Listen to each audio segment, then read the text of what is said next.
Hello, and thanks for checking out this quick book review of The Singularity is Near by Ray Kurzweil. The main concept of this book is about how technology keeps advancing in the forms of performance and cost, and that at some point it'll exponentially explode.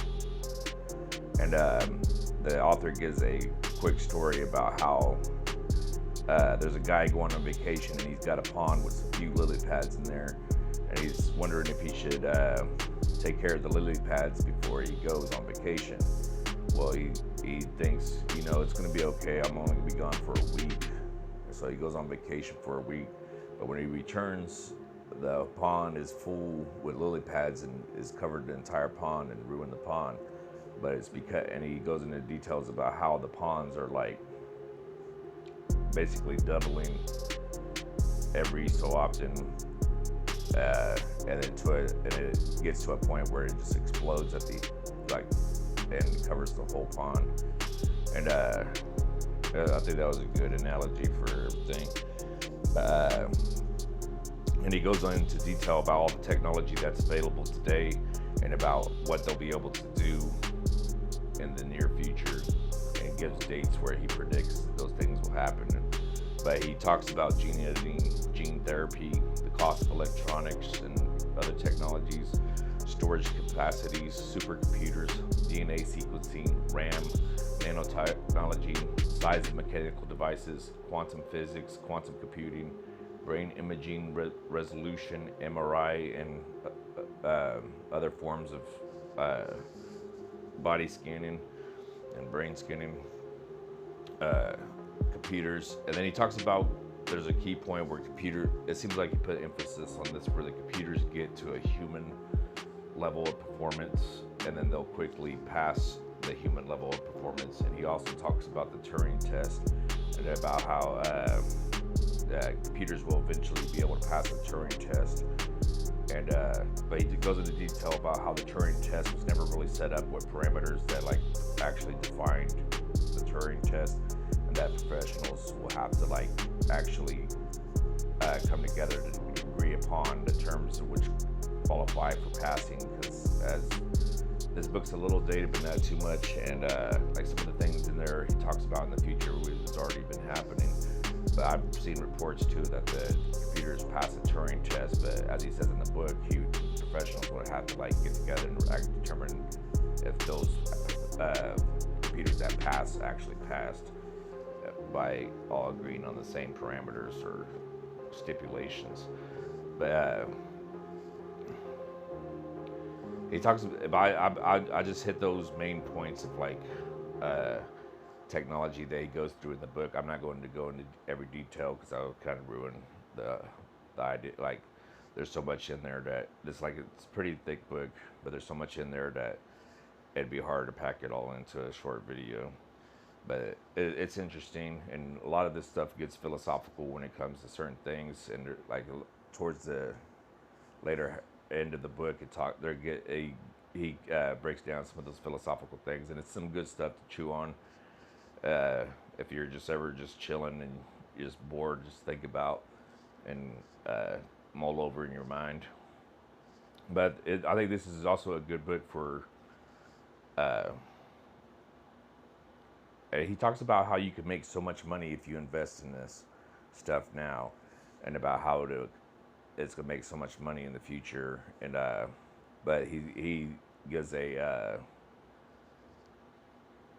side note that nobody knows which companies are going to be the ones that excel in these fields.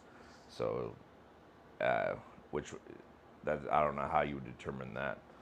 But anyways, there's a when it goes to that philosophical stuff, there's concerns about malicious intents with some of the stuff like nanobots and DNA editing and all kinds of other stuff. But I think he did a good job of explaining about how right now we have all kinds of stuff online that teach you how to build atomic bombs and pathogens and chemicals, dangerous chemicals and stuff like that. And he says how uh, it's relatively safe today.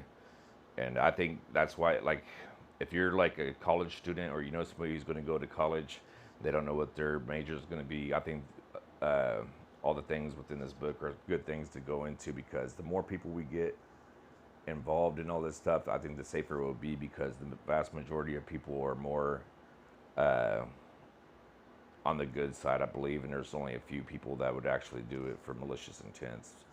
But I'm not really 100% sure on that. But it's just my idea. It's like I've just recently read this book, so a lot of my ideas on all this stuff ain't fully developed.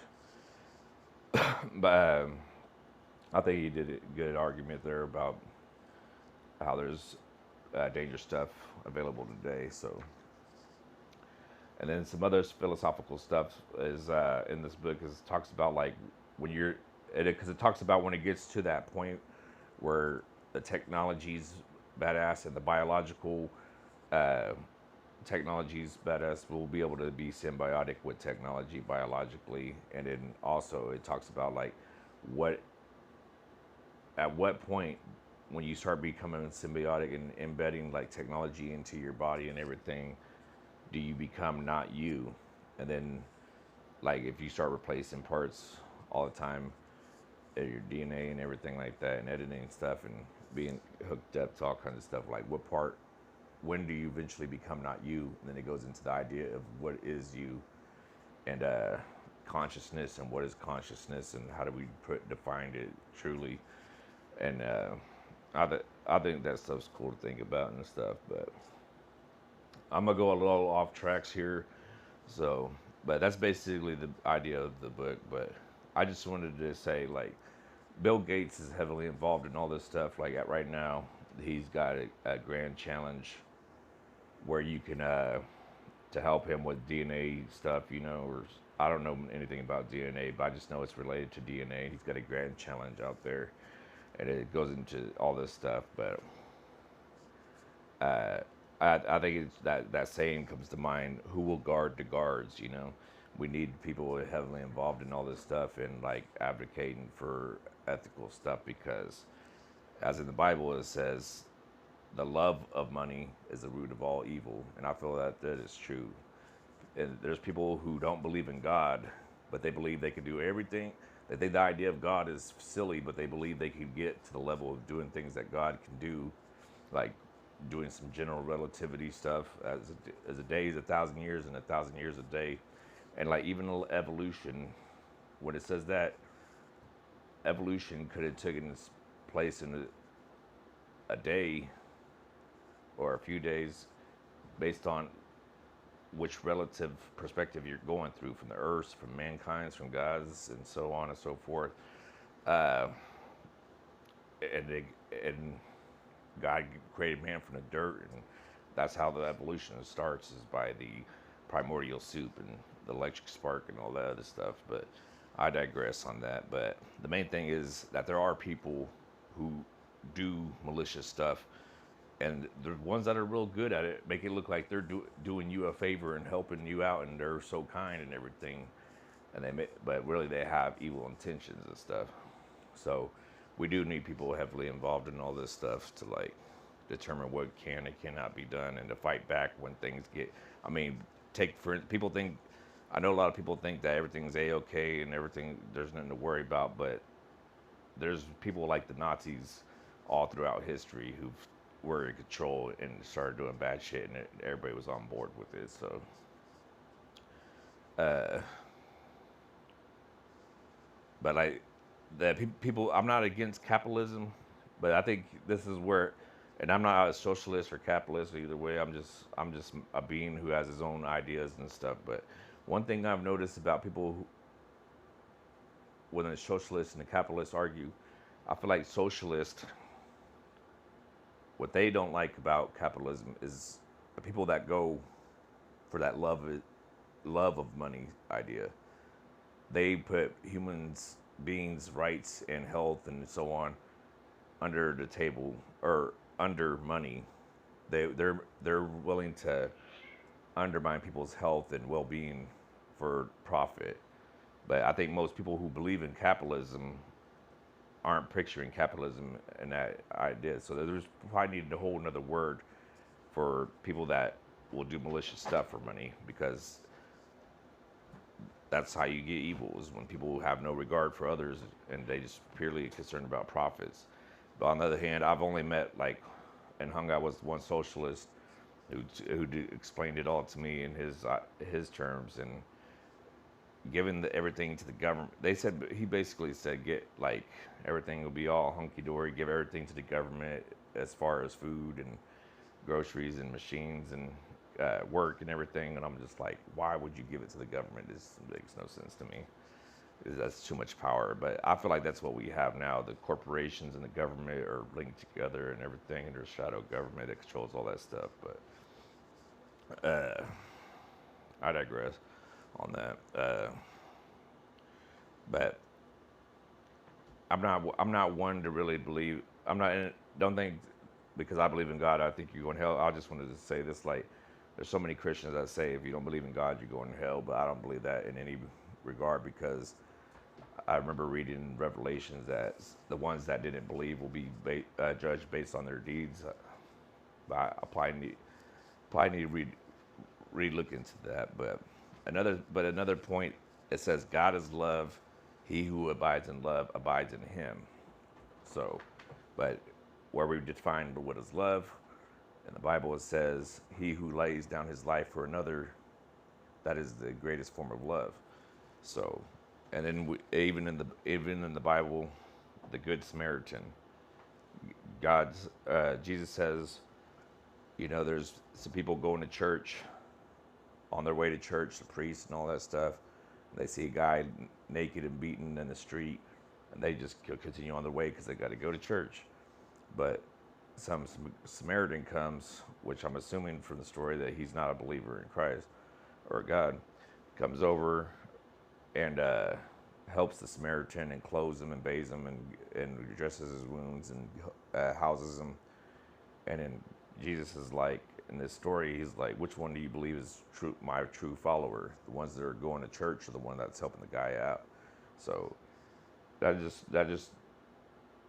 story just tells me that God isn't tripping if you go to church or if you because faith without works is, vain or mute or so. Like, you got people that are non-believers who abide by love, which they abide by God. And then you got people like BTK, who was a serial killer, and he was going to church all the time, but he was a serial killer. So how is he really, But anyways, like I said, there's a lot of philosophical stuff in here, and all that technology is powerful. So it is concerning, like, who gets if somebody gets a strong hold on it, and if people in power start doing stuff that are the masses deem as atrocious, and if how do you fight back against that? Like I say, who will guard the guards? But I think it's a good book, but there's definitely a lot to think about in there, and it's exciting and interesting, but also concerning at the same time. This one is, I'd give this one like a high recommendation over all the other ones I've read, just because there's so much information in there, and it has some practical stuff to be aware of, to potentially invest in, or be aware of, or to innovate yourself and stuff like that. But anyways, have a good day, and thank you for checking this out. Bye.